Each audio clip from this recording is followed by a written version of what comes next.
L'IA, allié du trader? Deuxième partie.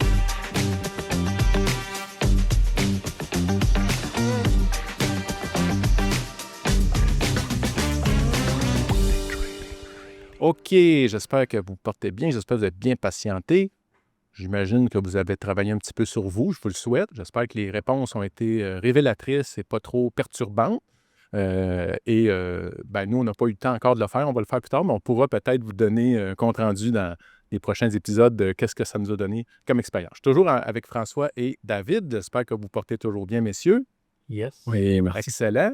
Donc, tout de suite, on se lance dans le sujet pour avoir plus de stock là, concret. La chose où je voulais m'en aller, parce que là, on a parlé d'une couple de choses qu'on pouvait faire, des approches qu'on pouvait avoir, mais j'aimerais ça que les gens soient conscients qu'on va avoir des embûches pour pouvoir se l'approprier. Puis là, je vous donne un exemple d'embûche, puis après ça, on pourra développer avec David, c'est que, tu sais, quand on fait une demande assez simple, ça va bien. À partir du moment où on veut complexifier les choses, où on a beaucoup de données à traiter ou beaucoup d'étapes à traiter, j'ai un collègue avec qui on travaille tous les deux beaucoup avec ça, puis on frappe des murs. Fait que là, ce que j'ai entendu à un moment donné, David, c'est de dire que nous, ce qu'on a, c'est la version consommateur de l'IA. Tu sais, c'est pas la version entreprise. Je ne sais pas si tu veux nous donner un petit mot là-dessus, David, pour nous faire prendre conscience, tu sais, de la limite un petit peu de ce qu'on a au moment où on enregistre, bien sûr, comme outil entre les mains. OK. Bien, il y a trois trucs par rapport à ça. Un, c'est sûr que plus que tu payes cher, plus que tu es capable de sortir du jus de ton modèle. Puis, tu sais, une des choses que Sam Altman a déjà dit par rapport à l'avenir, si on peut croire quoi que ce soit qui est dit par rapport à l'avenir, c'est que dans le fond, les gens vont avoir différents modèles en fonction de leur classe sociale puis comment ils sont prêts à payer pour. De la même manière que tu vas être prêt à payer plus cher de l'heure pour un chirurgien cardiaque que pour un concierge. Parce qu'ils sont plus rares, puis en théorie, ils sont plus intelligents. En théorie. Effectivement. Ou un fiscaliste super renommé, mais c'est pas le même coût horaire que la personne qui fait de la tenue de livre au coin de la rue. Là. Exactement. Puis ce qui est important de comprendre aussi, c'est que l'IA va toujours sonner comme un expert. Je fais souvent la blague de dire on a formé les IA en lisant ce qu'il y avait sur Internet.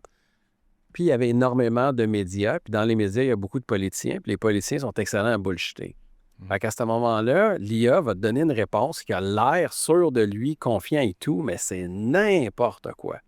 Moi, je suis en train de magasiner pour un véhicule là, d'un certain prix. Puis là, je suis là, je le mets-tu dans la compagnie ou je le mets perso? Puis là, je demande à Perplexity puis OpenAI de me faire l'analyse. Puis les deux me disent perso. Puis ma femme est CPA. Puis ma femme a dit attends, wow, pas si vite que ça. Puis elle a un paquet de... Pourquoi? Parce que c'est un domaine que je ne connais pas. Puis quand je lui pose des questions par rapport à l'IA ou comment déployer en entreprise des stratégies ou comment faire un RAG, des fois, il va me dire des choses que c'est correct, mais que c'est pas vraiment sur la coche. Donc, il faut toujours garder ça en tête. Là, maintenant, la limite, d'après moi, que tu vis, c'est par rapport aux fenêtres de contexte. Une fenêtre de contexte, c'est quoi? C'est une quantité de tokens. Un token, c'est quoi? Un token, c'est comme, voici un peu comme une watt, OK? Comme une mesure d'unité. C'est pas ça, là, mais pour la discussion, on va dire qu'un token, c'est comme l'équivalent d'une watt. Donc là, quand toi, tu poses une question à un IA, si tu es sur le modèle gratuit, pas cher, cher, très cher, bien, il y a une limite de temps que l'IA a le droit de raisonner pour te donner une réponse. OK. Donc, tu sais, si moi, je te demande, Patrick, peux-tu me dessiner une maison, s'il te plaît? Je te donne 30 secondes. Tu vas me dessiner un carré, un triangle, 2 fenêtres, une petite cheminée, c'est fini. Mais si je te donne 2 jours, puis tu me donnes le même dessin, on a un problème. Donc, je vais m'attendre à ce que tu aies fait de quoi de beaucoup plus beau. Ouais. Donc, l'IA, c'est exactement la même chose. En fonction de la fenêtre de contexte de output, ça va donner la quantité d'informations que l'IA a le droit de t'écrire. Et il y a également un paramètre à l'intérieur qui est le nombre de tokens dédiés à la réflexion. Parce qu'un prompt avec ChatGPT 4o, même je veux dire ChatGPT 4, entre ChatGPT 4 et ChatGPT O3, le même prompt pouvait générer genre 100 fois plus de tokens avec O1 qu'avec ChatGPT 4. 100 fois plus. Hey. Donc, plus que tu mets de tokens à un problème, habituellement, plus que tu vas avoir, puis c'est pas toujours vrai, plus que tu vas avoir une réponse d'une meilleure qualité. Donc là, toi, dans tes demandes que tu fais de base avec Gemini ou avec Claude ou n'importe quel autre, Mhm. ben, tu es dépendant à ça. Alors que quand tu fais des appels d'API, ça veut dire que tu vas dans le back-end, tu programmes quelque chose, puis tu fais ta demande, ce que moi je fais dans les solutions que je mets en entreprise. OK. Bien là, j'ai une plus grande, pas toujours, mais souvent, j'ai plus de contrôle sur comment le modèle va réagir. De la même manière, tu as de quoi qui s'appelle la temperature, là, le K, un peu comme en luminosité là, de studio. Là. Tu peux Oui. jouer avec ta température, puis tu es vraiment capable de faire comporter l'IA comme s'il avait pris des psychédéliques. Là. Il va te sortir des choses genre aucunement rapport, ou tu peux amener la température archi froide, là, puis il va être carré, carré, carré comme un fonctionnaire. Là. Donc, OK. c'est le genre de truc que tu es capable de faire en arrière quand tu as accès directement à l'API. OK. Puis là, pourquoi j'amène le sujet, c'est parce que je pense aux auditeurs. Là. J'ai dit qu'on pouvait faire du backtesting. Fait que c'est sûr, si tu veux rentrer 40 ans de données au tic là, à la seconde, t'en as de la donnée épouvantable, tu sais. Puis qui ne sera pas capable de la digérer. C'est ça. Parce que là, je te parlais de la fenêtre de contexte de sortie, mais on va parler de la fenêtre de contexte de l'entrée. De la façon que ça fonctionne. Si je te dis, Patrick, pour venir chez nous, prends l'autoroute 10, sortie 78, après ça, prends pas la première lumière, pas la deuxième, mais la troisième, puis après ça, tourne à gauche. Puis une fois que tu tournes à gauche, continue, tu vas voir le chemin de Jolie, c'est pas là, continue, il va y avoir 3 stops, après ça, tourne à gauche. Après ça, il va y avoir 2, je t'ai perdu, là. Oui. J'ai explosé ta fenêtre de contexte. Ouais. Donc, quand tu fais juste garrocher 40 ans d'état financier à l'IA, pas structuré, que tu lui dis pas comment regarder quel document ou tu fais juste dire il se débrouillera avec ça, il va pas faire une bonne job parce qu'il est perdu. Puis n'oublie pas que quand tu lui poses la question, lui, il y a un timer qui part pour combien de temps qu'il a à te répondre là, Mhm. à cause du nombre de tokens. Donc, Ouais. les fenêtres de contexte, puis ça, il y a un peu de bullshit marketing derrière ça parce que là, Google dit qu'ils ont 1 million de fenêtres de contexte, alors que tu vas avoir OpenAI qui, à la date de l'enregistrement, sont à 256 000. Puis là, ils essaient de dire qu'ils sont meilleurs et tout, mais il y a plein de benchmarks qui existent pour montrer la précision de ça. Parce que, tu sais, c'est facile de dire, oui, moi, tu peux m'expliquer ton chemin sur comment le prendre chez vous, puis ça peut être un chemin qui prend 10 minutes, je vais tout retenir. Fais-moi le test pour voir si j'ai vraiment tout retenu. Ouais. Puis les benchmarks, moi, maintenant, malheureusement, j'y crois presque plus. Ouais. Maintenant, c'est vraiment, je fais mes tests moi-même parce que c'est sûr que les entreprises, bien qu'ils disent qu'ils le font pas, je suis sûr qu'elles le font, qu'elles suroptimisent pour les benchmarks. Oui. Ben, je suis sûr aussi, tu sais, ça fait partie de la nature humaine d'amplifier, mettons, les résultats en marketing. Puis, tu sais, ce que je comprends aussi là, tu as parlé de ChatGPT aussi, puis, tu sais, ce qu'ils appellent les hallucinations, tu sais, mais moi, j'appelle ça la bullshit parce que, dans le fond, il est conçu pour nous répondre quelque chose. Il ne va pas nous dire « je le sais pas ». Il va nous répondre quelque chose. C'est ça, je comprends. Oui, tout le temps. Puis moi, j'aime faire la blague. C'est un peu comme quand tu vas à Cuba puis tu demandes s'ils ont quelque chose, puis ils disent non, mais on va l'avoir demain. Puis demain n'arrivera jamais. Là. Donc, tu sais, ils sont comme, il est fait pour te plaire. Exactement.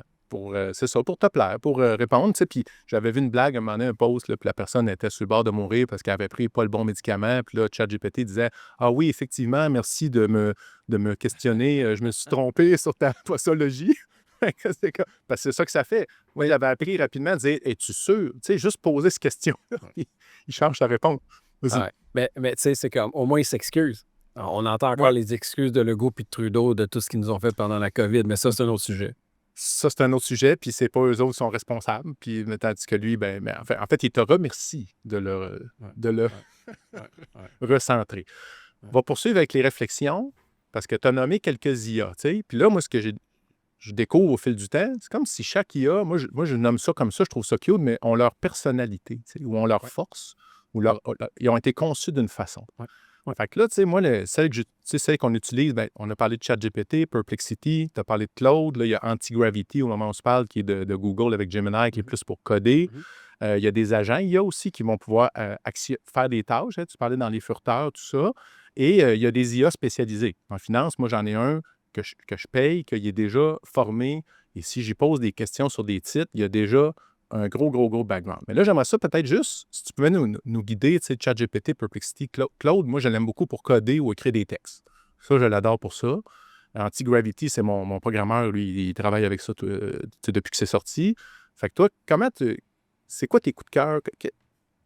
Grande ligne de tout ça, pour essayer d'enligner les gens, parce qu'il y a beaucoup d'outils, là. Dans le temps, Claude a des vraies aspirations pour le monde de la finance, là. Ils ont lancé une suite de Claude disponible juste pour les grandes banques américaines ou mondiales, là. Puis OK. ils veulent aller chercher ce marché-là. Puis, le modèle derrière, si ça se dit que c'est un IA spécialisé pour la finance, ce qu'il faut comprendre, c'est que les grands modèles voient ça un peu comme un moteur. C'est un moteur électrique. OK. Puis après ça, c'est parce qu'avec la même technologie du moteur électrique, tu fais un auto, tu fais une brosse à dents qui vibre, ma machine à café automatisée qui a un moteur quelque part qui roule le truc pour que le piston compresse le café. Il y a plein de choses que tu peux faire. Donc, un IA spécialisé dans le domaine de la finance, c'est probablement qu'ils prennent un modèle comme Claude ou OpenAI ou les autres, puis ils font juste tout le prompt engineering, tout le context engineering, puis le flow engineering pour que toi, en tant qu'user, quand tu fais une demande en finance, ils ont bien géré cette force-là parce que c'est comme de l'énergie cognitive brute. Là, la question, c'est comment tu l'utilises pour que ça fasse la job comme il faut. Fait que là, ta question, c'est quoi les modèles que j'utilise, les différents IA que j'utilise dans mon quotidien? On va parler des modèles. Moi, je dis que les modèles, c'est comme des chevaux. Fait que, chaque cheval a sa personnalité, puis il y a des choses que tu peux faire à un cheval que tu peux pas faire à un autre, t'sais. Donc, je te dirais, moi, pour la rédaction de tous les jours, j'aime beaucoup Cato d'OpenAI. Mais tu vois, je suis en train de tomber en amour avec Gemini 3. OK. Mais Gemini, j'ai des master prompts de préparer parce que le user interface de Gemini, il est pourri. Donc, tu peux pas, comme te faire des projets ou te faire des GPT, comme que tu peux faire avec Obligé de OpenAI. répéter ton prompt du début à C'est ça. Mais au moment où on se parle. je suis sûr qu'il y a au moment où on se parle. Puis, je suis sûr qu'il y a des traders qui ont des Stream Deck pour leur faire sauver des décisions, des trucs comme ça. Ben, une affaire que tu peux faire, c'est saver tes prompts dans un Stream Deck.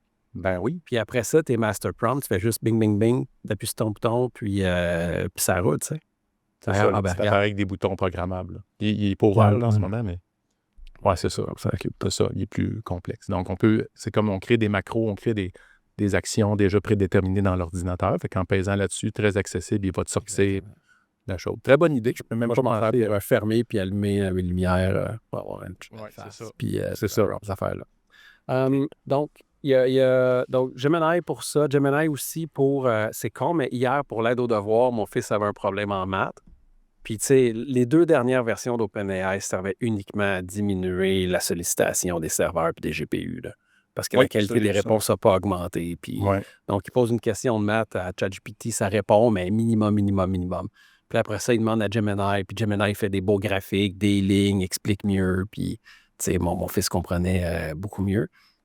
Pour tout ce qui est création de bannières, d'images, n'importe quoi que tu as une image professionnelle à faire, là, au vrai, Nano Banana que tu as parlé tantôt, puis je sais que c'est temporaire, mais tu me demandes des outils, là, ils ont vraiment, vraiment pris une longueur d'avance hallucinante. Une autre chose que je fais, j'ai Fireflies dans tous mes meetings. Fait qu'aussitôt que j'ai un meeting, j'ai Fireflies avec moi. Il enregistre le meeting, il fait les notes du meeting, je peux poser des questions. Puis j'ai même la version sur mon mobile. Donc, si j'ai un meeting en personne, ce qui est quand même assez rare, mais ça arrive, je mets mon téléphone sur la table, j'obtiens le consentement de tout le monde, je paye sur record, puis j'ai mon meeting. Donc, ça fait que j'ai plus cette pression-là de prendre des notes. Puis aussi, tu es capable de connecter Fireflies avec d'autres outils pour qu'après ça crée des tâches dans Asana, par exemple, des choses comme ça. Claude, je l'ai quand même dit, excuse-moi David, tu as quand même dit quelque chose d'important. Je demande le consentement de tout le monde parce qu'au Canada, il y a la loi 25. Donc, ça amène, on ne rentrera pas là-dedans aujourd'hui, mais ça amène un paquet de questionnements. Où est-ce que c'est de là? Il y a une réflexion à avoir, là. Mais il demeure que le Québec, c'est un single party. C'est pas comme certains États américains qu'il faut avoir les deux, là, techniquement, je crois. Mais en tout cas, je ne suis pas un avocat. Fait que vous demanderez à votre avocat. Tu parles pour enregistrer, mettons? Oui. Je pense qu'au Québec, au Canada, il faut que, si moi je le sais, je n'ai pas besoin de le dire à l'autre. Mais là, on n'est pas juriste. Mais là, ce que je veux dire, c'est que la loi 25, elle, c'est où on garde les informations, où elles vont enregistrer. Moi, j'ai un hack pour la loi 25. Là. OK. C'est que si tu déclares, encore une fois, je ne suis pas juriste, vous validerez avec votre avocat. Oui, vous validez tout, là. Si tu déclares que tu utilises des serveurs à l'extérieur du Canada, tu l'as déclaré.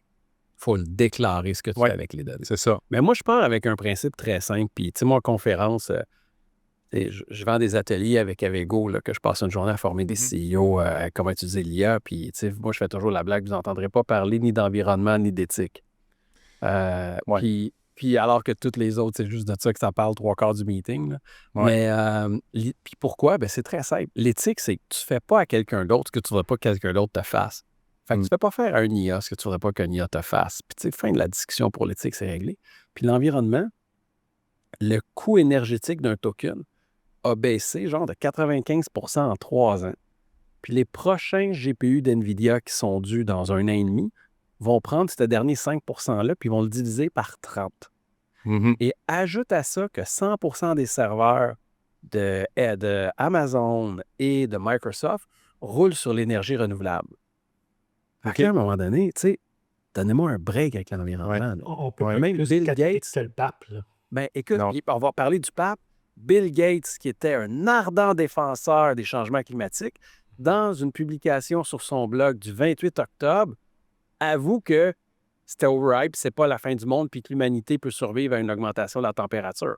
Fait que là, si on est capable d'avoir un IA qui va trouver des solutions pour les cancers, qui va trouver des solutions pour les maladies, qui va être capable peut-être même de faire avancer le monde des atomes, tu sais, notre science, notre compréhension des atomes, on va refuser ça parce que ça consomme de l'électricité. Je disais, excusez, j'en reviens au sujet. Là, je suis off Ouais. sujet. Ben là, oui, tu es hors sujet, mais c'est intéressant quand même. Puis de toute façon, moi, c'est ça, je crois, c'est que là, la notion d'énergie, de la gestion d'énergie, ça va de façon exponentielle, ça va s'améliorer. Puis ça, c'est s'ils ne décident pas d'envoyer les centres de données dans l'espace. Là, tu sais, si centres de données dans l'espace avec des panneaux solaires, là, c'est une autre gestion, c'est les débris là, qu'ils vont avoir à gérer. Mais, fait que, ou les tempêtes solaires, tu sais, les tempêtes magnétiques. Tu sais. Si on atteint la fusion nucléaire, toutes ces discussions-là sont rendues inutiles. Effectivement. Parce qu'on n'émerge Effectivement. pas. Et c'est un Ouais. des buts. Tu sais, le plus Avec gros le- investissement personnel de Sam Altman, c'est dans Helion, qui est une entreprise de production d'électricité pour la fusion nucléaire. OK. Ah, c'est sûr que c'est proactif. La démarche est là pour ça. Puis à partir du moment où on règle ça, là, il n'y a plus de limite. Puis là, c'est là que l'abondance, la théorie que ça va être l'abondance pour l'humanité.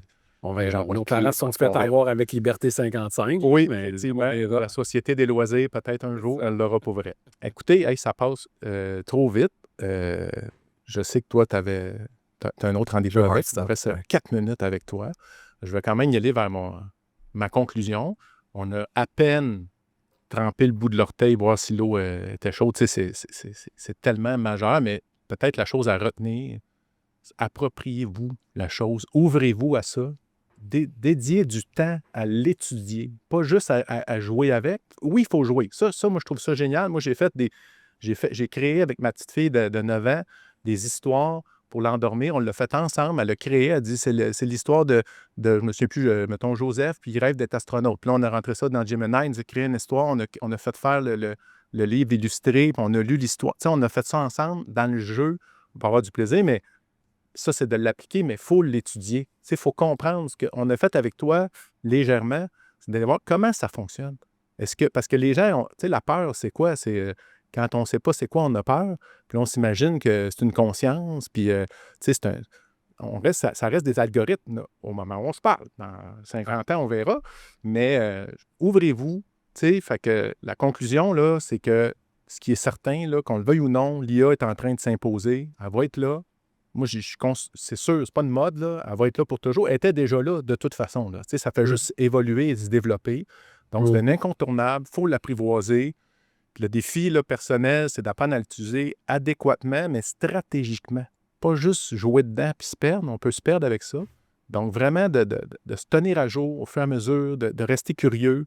Moi, j'ai vraiment, c'est ça. Je joue avec, je m'amuse, je sors de ma zone de confort, j'essaye toutes sortes d'affaires, je me pète la gueule, ça ne marche pas tout le temps, mais en même temps, je m'approprie, puis je me rends compte que je me fais une tête de ça, puis de plus en plus, il est utile. Fait que je vous invite à faire pareil, puis l'aventure va être plus le fun. Fait que là, j'ai envie, parce que François, lui, il lance un challenge aux gens à la fin de chaque épisode. Donc, François, mot de la fin pour le challenge. Ben, merci, premièrement, David, pour l'invitation. Ça a passé tellement vite, mais puis il y a tellement de challenges qu'on peut faire, mais on va y aller simplement. Chers auditeurs, quel outil d'intelligence artificielle vous vous utilisez le plus souvent? Et David en a nommé quelques-uns. Y en a-tu d'autres que vous utilisez? Sinon, c'est ça. C'est lequel que vous travaillez à chaque jour avec, là. On veut vous entendre, on veut vous lire. Exact. Donc, je termine avec ma maxime, puis on va être right on time. Donc, la maxime du jour, le trader qui fait de l'IA son allié gagnera en productivité et en efficacité seulement s'il apprend comment s'en servir adéquatement. Alors, sur ce, on vous souhaite une bonne semaine et un bon trading.